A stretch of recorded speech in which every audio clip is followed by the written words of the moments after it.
ಪ್ರಿಯರಾದವರೇ, ಹೇಗಿದ್ದೀರಾ? ಚೆನ್ನಾಗಿದ್ದೀರಾ? ಸಂತೋಷವಾಗಿದ್ದೀರಾ? ಈ ದಿನ ನಿಮಗೆ ಹೇಗಿದೆ? ಮುಂಜಾನೆ ನಿಮಗೆ ಸಂತೋಷವಾಗಿ ಇದೆಯಾ?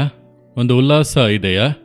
ಅಥವಾ ಮನೆಯೊಳಗೆ ಯಾವುದೋ ಒಂದು ಬಾಧೆ, ಬೇಸರ, ಕಷ್ಟ ಇದೆಯಾ? ಏನು ಕಂಗಾಲಾಗಬೇಡಿ, ಅದೆಲ್ಲ ಸರಿಯಾಗುವುದು. ಹೇಗೆ ಸರಿಯಾಗುವುದು ಎಂಬುದಾಗಿ ಅಂದುಕೊಳ್ಳುತ್ತೀರಾ? ದೇವರು ಒಂದು ಆಲೋಚನೆ ಕೊಡುತ್ತಾರೆ ನೋಡಿರಿ.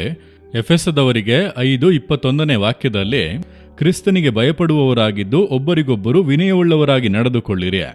ಈಗ ನಮ್ಮ ಸಂತೋಷ, ಸಮಾಧಾನ ಬಾಧಿಸಲ್ಪಡಲು ಕಾರಣ ಏನೆಂದರೆ, ಒಂದು ಮನೆಯೊಳಗೆ ನಾನಿದಕ್ಕೆ ವಿಧೇಯನಾಗೋದಕ್ಕೆ ಆಗದು, ನೀನು ವಿಧೇಯನಾಗಬೇಕು. ಈ ರೀತಿ ಗಂಡ ಹೆಂಡತಿಯ ಮಧ್ಯೆ, ಹೆತ್ತವರು ಮಕ್ಕಳ ಮಧ್ಯೆ ಒಂದು ಡಿಸ್ಪ್ಯೂಟ್ ಬರ್ತದಲ್ಲವ. ನನ್ನ ಅಪ್ಪ ಹೇಳುತ್ತೇನೆ ವಿಧೇಯನಾಗಬೇಕು, ಹೆತ್ತವರಿಗೆ ವಿಧೇಯರಾಗಬೇಕು, ನಾನು ಹೇಳುವುದನ್ನು ಕೇಳಬೇಕು, ಇಲ್ಲ ಕೇಳೋದಕ್ಕೆ ಆಗದು, ನಿಮಗೇನು ತಿಳಿಯುವುದಿಲ್ಲ, ಪೇರೆಂಟ್ಸ್ಗೆ ವಿಧೇಯರಾಗಬೇಕೆಂದು ದೇವರು ಹೇಳಿದ್ದಾರೆ. ಸ್ತ್ರೀಯರೇ ಕರ್ತನಿಗೆ ವಿಧೇಯರಾಗಿರಿ ಎಂಬುದಾಗಿ ಬೈಬಲ್ನಲ್ಲಿ ಇದೆ. ನೀನೇ ವಿಧೇಯಳಾಗಬೇಕು. ನಾನು ಹೇಳುವುದನ್ನು ಕೇಳು, ಇಲ್ಲ ಇದು ಒಳ್ಳೆಯದಾಗಿ ಇತ್ತು, ಅದೆಲ್ಲ ಕೇಳೋದಕ್ಕಾಗದು.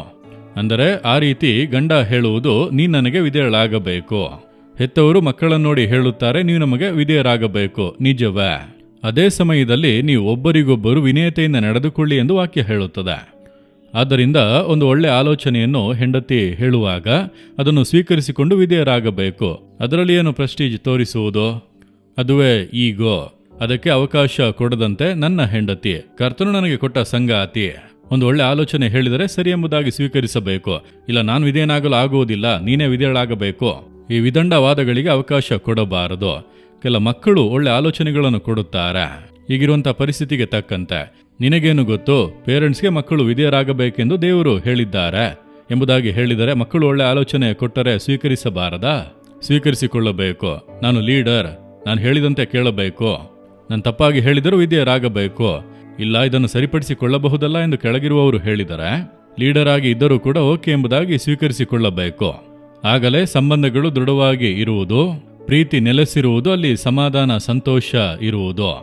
ಈಗೋಯಿಸಮ್, ಹೆಮ್ಮೆ, ನಾನು ಗಂಡನಾಗಿದ್ದೇನೆ, ನಾವು ಪೇರೆಂಟ್ಸ್ ಆಗಿದ್ದೇವೆ, ನಾನು ಲೀಡರ್ ಆಗಿದ್ದೇನೆ, ಈ ರೀತಿ ಹೆಮ್ಮೆಗೆ ಅವಕಾಶ ಕೊಟ್ಟರೆ ಸಂಬಂಧಗಳು ಬಾಧಿಸಲ್ಪಡುವಾಗ ಸಂತೋಷ ಹೋಗಿ ಸಮಾಧಾನ ಹೋಗಿ ಯಾಕೆ ಮನೆಯಲ್ಲಿ ಇದ್ದೇವೆ ಅನಿಸುತ್ತದೆ. ಈ ಕೆಲಸ ಯಾಕೆಂದು ತೋರುತ್ತದೆ. ಕಾರಣ ನಾವೇ ಒಬ್ಬರಿಗೊಬ್ಬರು ವಿಧೇಯರಾಗಲು ಒಪ್ಪಿಸಿಕೊಟ್ಟೆವು ಅಂದರೆ ಈ ಸಮಸ್ಯೆಯೇ ಬರುವುದಿಲ್ಲ. ಸೈತಾನ ಒಳಗೆ ನುಸುಳಲು ಆಗದು. ಆದ್ದರಿಂದ ದೇವರೇ, ನಾವು ಒಬ್ಬರಿಗೊಬ್ಬರು ವಿನಯತೆಯಿಂದ ನಡೆದುಕೊಳ್ಳುವಂಥ ಪ್ರೀತಿಯನ್ನು ನಮಗೆ ಕೊಡಿ. ನಿಮ್ಮ ವಾಕ್ಯದ ಪ್ರಕಾರ ನಾನು ಬಾಳಬೇಕೆಂಬುದಾಗಿ ಅರ್ಪಿಸಿಕೊಳ್ಳಿರಿ. ದೊಡ್ಡ ಆಶೀರ್ವಾದ. ನನ್ನನ್ನು ದೇವರು ಲೀಡರ್ಶಿಪ್ ಜವಾಬ್ದಾರಿಯಲ್ಲಿ ಇಟ್ಟಿದ್ದಾರೆ. ನಮ್ಮ ಸೇವೆಯಲ್ಲಿ ಅನೇಕ ಲೀಡರ್ಸ್ ಇದ್ದಾರೆ. ಲೀಡರ್ ಆಗಿ ಇಲ್ಲದೆ ಇದ್ದರೂ ಕೂಡ ಕೆಲವರು ಕೆಲ ಆಲೋಚನೆ ಕೊಡುತ್ತಾರೆ. ಅದು ಕರ್ತನ ಚಿತ್ತವಾಗಿದ್ದರೆ ಸ್ವೀಕರಿಸುವುದು. ಓಕೆ, ಸಂತೋಷವಾಗಿ ಅದನ್ನು ಮಾಡಬಹುದಲ್ಲ. ಅದನ್ನು ಬಿಟ್ಟು ನಾನು ಲೀಡರ್, ನೀವು ಹೇಳುವಂತೆಲ್ಲ ಮಾಡೋದಕ್ಕೆ ಆಗದು, ಆ ರೀತಿ ಹೇಳಿದರೆ ನನ್ನೊಳಗೆ ದುರಂಕಾರ, ಹೆಮ್ಮೆ ಇದೆ ಎಂದು ಅರ್ಥ. ಎಲ್ಲ ಬಾಧಿಸಲ್ಪಡುವುದು. ಸ್ವಲ್ಪ ಬಿಟ್ಟು ಕೊಡಬೇಕು, ತಗ್ಗಿಸಿಕೊಳ್ಳಬೇಕು, ಒಬ್ಬರಿಗೊಬ್ಬರು ವಿಧೇಯರಾಗಲು ಒಪ್ಪಿಸಿಕೊಡಬೇಕು. ಆಗಲೇ ನಮ್ಮ ಜೀವಿತ ಚೆನ್ನಾಗಿರುವುದು. ನಾವು ಇರುವಲ್ಲಿ, ವಾಸಿಸುವಲ್ಲಿ, ಕೆಲಸ ಮಾಡುವಲ್ಲಿ ಸಂತೋಷವಾಗಿ ಇರಬಹುದು.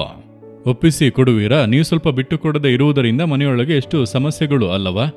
ಅವರು ಹೇಳಿದ್ದು ಸರಿಯಾಗಿದ್ದರೂ ಕೂಡ ನೀವು ಸ್ವೀಕರಿಸದೆ ಅಹಂಕಾರದಿಂದ ಮಾತನಾಡಿದಿರಿ.